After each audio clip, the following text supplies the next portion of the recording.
ምን ስራ ነው የምትፈልገው? ያገኘሁትን ለመስራት። ያገኘሁትን ናሽ እኔ የሆነ ቦታ ልውሰድ። ስራ? እሺ። የኔ ጓደኛ 20 ብር ነው ሰጠኝ። እንጀራ ገዛሁበትና እንጀራ በቃ ደረቁን? እውነት? የኔ አባት ዳቦ ምናምን ከሆነ አያጠግብም። እንጀራ ብቻውን ያጠግባል ከዳቦ? ዳቦ ይሻላል እንጂ። ዳቦ ትንሽ ነው ውስጡ እንዲህ ስታደርገው ትንሽ ነው። ውስጡ እንጀራ እኮ ትንሽ ያለ። የኔ አባት አሁን ራሱ እኮ ሼም ይዞኝ ነው እኮ። እንዴት? ምን ብዬ እጠይቃለሁ? ወይ እንዴት ይሻለኛል? ቡሌ ለመጠየቅ? ሰውን ለመጠየቅ ነው ቡሌ ያፈርከው? እና ምን ላድርግ? ለምን ሼም ይዘሃል? አንዳንድ ሰርተህ ያበላል። አይ በእናትህ እንዳላሳለፍነው ነው አክት የምናደርገው። መልእክተኛው እባላለሁ። መልእክተኛው መውረድ ትችላለህ። አቀምጣ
ይልም ነው መስለኝ ነው እውነት እንደዚህ ለብሽ ይሄን ያባት ጠገብክ? አራ በስመ አብ ምን ሁለት ቀን እንኳን አይራብም እንኳን ሆድ በላው አይልም። በቃ አሁን ነው የሚርበው መልሶ። ትናንት ደረቅ እንጀራ ነበር የበላው። እኔ አባት እና ምን አይነት ቀን እንደነጋብኝ እንዴ ይሄ ወንድም አይዞህ የኔ ጌታ። እሺ እቺ ስንት ትመስላለች? ረጋሽ ምን ያደርግልኛል? ስንት ብር ይመስላል? እኔ ገና አላውቀውም እኮ ጋሽ። እሱ አሁን 10,000 ብር ነው። የእውነት የራሴ ነው ወይ? የራሴ አይመስልኝም። ለምንድን ነው የማይመስልህ? ይሄን ሁሉ ለስኪስቴ ጫማ ገዝቴ እንግዲህ ጌታ ይሄን ያባት ቤተሰቦች ወንድሞች ያልሰጡኝ ነው። እኔ አባት ይሄንንም ጨምር። ምን ፍጥረት ነው? ይሄን አባት እኔ መልእክተኛ ነኝ። አባት ግን የእውነት ነው? አዎ የእውነት ነው። እኔ የእውነት አልመሰለኝም። ይሄን አባት ምን አይነት ፈጣሪ ነው ግን? እና እውነት ነው እንጃ። እውነት አንተ ነው ውሸት እያልክ ነው? እውነት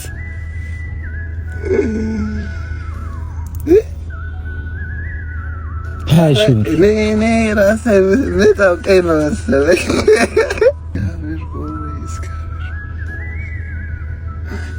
ለስራ ለትንሽዬ ስራ እንድታግዝ። ይሄ ደግሞ ሌላ ብዙ እኮ ነው። 30,000 ብር ብዙ እኮ ነው። ፎቶ እና እንዴት ይሻላል? እኔ ሙሉ ብር ይዤ አላውቅም። እውነት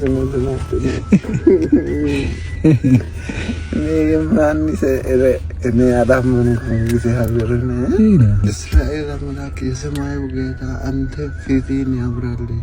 እኔን ተርቤ መንገድ ለመንገድ ላይ ስዞር ፀጉሬን አስቆርጠህ ልብስ ሰጥተህ እንደዚህ ያለ ወይኔ ጌታ ሆይ እውነትን አይመስልም።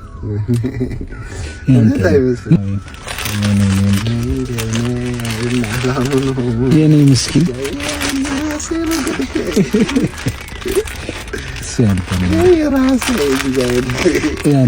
ፈጣሪ ሆይ እኔ እንጃ እኔ ግራ ገብቶኛል። እኔ እውነት አይመስለኝም። ይሄን ለማየት ራሱ እያስፈራኝ ነው።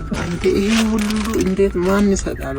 የኔ ጌታ እኔማ መልክተኛ አባትና እናት እኮ አይሰጡኝም።